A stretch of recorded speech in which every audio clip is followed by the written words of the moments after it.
Hello everyone ਕੀ ਹਾਲ ਚਾਲ ਵਾ ਤੁਹਾਡਾ। ਮੈਂ ਉਮੀਦ ਕਰਦਾ ਕਿ ਤੁਸੀਂ ਸਾਰੇ ਖੈਰੋ ਆਫੀਅਤ ਦੇ ਨਾਲ ਹੋਵੋਗੇ। ਮੈਂ ਆਪਣੇ ਫੇਸਬੁੱਕ ਤੇ YouTube ਚੈਨਲ ਤੋਂ ਤੁਹਾਡੇ ਨਾਲ ਮੁਖਾਤਬ ਹਾਂ। ਤੁਹਾਨੂੰ ਸਾਰਿਆਂ ਨੂੰ ਪਤਾ ਹੀ ਹੋਏਗਾ ਕਿ ਪਾਕਿਸਤਾਨ ਤੇ ਨਿਊਜ਼ੀਲੈਂਡ ਦੇ ਦਰਮਿਆਨ ਜਿਹੜੀ T20 ਸੀਰੀਜ਼ ਹੋਈ ਸੀ ਉਹ ਖਤਮ ਹੋ ਚੁੱਕੀ ਆ। ਇਸ T20 सीरीज़ ਦੇ ਵਿੱਚ ਪਾਕਿਸਤਾਨ ਕ੍ਰਿਕਟ ਟੀਮ ਨੇ ਜਿਸ ਤਰ੍ਹਾਂ ਪਰਫਾਰਮ ਕੀਤਾ ਵਾ ਦੇਖ ਕੇ ਕਾफ़ी ज़्यादा ਮਾਯੂਸੀ ਹੋਈ ਆ। पाकिस्तान ਤੇ ਨਿਊਜ਼ੀਲੈਂਡ ਦੀ ਕ੍ਰਿਕਟ ਟੀਮ ਦੇ ਦਰਮਿਆਨ 5 T20 ਮੈਚ ਖੇਲੇ ਗਏ ਸੀ।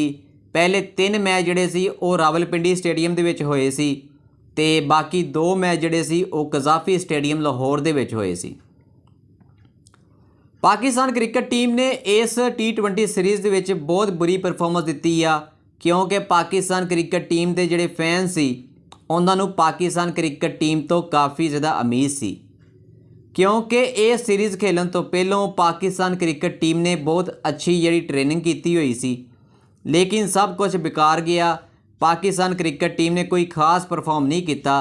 अपनी होम सीरीज़ जी पाकिस्तान क्रिकेट टीम न्यूजीलैंड के खिलाफ जित नहीं पाई लेकिन लगदा यही पिया सी कि पाकिस्तान क्रिकेट टीम बड़ी आसानी दे नाल न्यूजीलैंड नूं हरा देगी लेकिन पाकिस्तान क्रिकेट टीम सिर्फ सीरीज़ नूं बराबर कर पाई आ, सीरीज़ नूं जित नहीं सकी।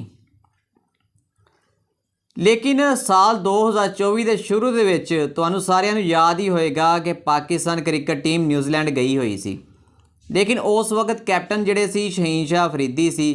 लेकिन पाकिस्तान क्रिकेट टीम नूं न्यूजीलैंड की क्रिकेट टीम ने लगातार 4 T20 मैच हराए सी। एक T20 मैच जिहड़ा सी पाकिस्तान क्रिकेट टीम ने जितया सी। इस तरह ये सीरीज़ जिहड़ी सी 4-1 तो न्यूजीलैंड की क्रिकेट टीम ने जित ली सी ते पाकिस्तान क्रिकेट टीम ये सीरीज़ हार के पाकिस्तान वापस आई सी। बहुत ही मायूस कन परफॉर्मेंस जिहड़ी सी उस वक्त पाकिस्तान क्रिकेट टीम ने दित्ती सी। देख लो कि न्यूजीलैंड की क्रिकेट टीम ने पाकिस्तान क्रिकेट टीम नूं जितन नहीं दिता सी। हुण जदों कि न्यूजीलैंड की क्रिकेट टीम पाकिस्तान आके खेलण वास्ते आई आ ते पाकिस्तान क्रिकेट टीम नूं चाहीदा सी कि अपना बदला पूरा कर दी, ये सीरीज़ जिहड़ी सी जितदी। लेकिन पाकिस्तान क्रिकेट टीम ने ये सीरीज़ नूं जितया नहीं है, सिर्फ बराबर ही कीता वा। लेकिन न्यूजीलैंड की क्रिकेट टीम ने बहुत अच्छी परफॉर्मेंस दी आ। खैर ये सीरीज़ दे विच जो कुछ भी होया उहनूं एक अलग साइड ते रखते हैं क्योंकि हुण कुछ हफ्तियां बाद T20 वर्ल्ड कप 2024 शुरू होने वाला वा। लेकिन पाकिस्तान क्रिकेट टीम की जिहड़ी परफॉर्मेंस आ वो आपां नूं सब तो पहलों नज़र आ गई आ कि किस तरह इन्हां ने T20 world cup they which perform करना वा। पाकिस्तान क्रिकेट टीम दे विच कुछ मायानाज जिहड़े बल्लेबाज वा जिस तरह साइम अयूब आ वो कोई ज़्यादा परफॉर्म नहीं करते पे।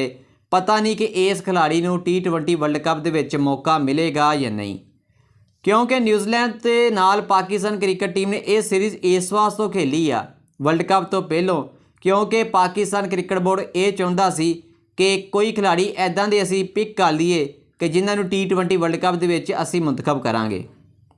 हुण पाकिस्तान क्रिकेट टीम दे विच जिस खिलाड़ियां ने न्यूजीलैंड के खिलाफ अच्छा परफॉर्म किया वा उन्हां नूं T20 वर्ल्ड कप दे विच सिलैक्ट करनगे। लेकिन मैनू नहीं लगता कि नौजवान खिलाड़ी साइम अयूब नूं T20 वर्ल्ड कप दे विच मौका दिता जाएगा।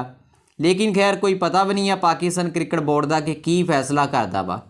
लेकिन एक गल तो कन्फर्म आ कि फ़खर जमान जिहड़े आ, बाबर आजम जिहड़े आ, शहीन शाह अफरीदी, इमाद वसीम, शदाब खान ये खिलाड़ी जिहड़े आ ये तो T20 वर्ल्ड कप दे विच शामिल जरूर होणगे क्योंकि इमाद वसीम ते मोहम्मद आमर जिहड़े सी इन्हां ने अपनी रिटायरमेंट जिहड़ी सी वापस लई। इस वजह तो सी पाकिस्तान क्रिकेट बोर्ड के कोलों गारंटी इस चीज़ की लई सी कि असी अपनी रिटायरमेंट तां ही वापस लवांगे जो सानू T20 वर्ल्ड कप 2024 दे विच तुसीं सानू शामिल करोगे।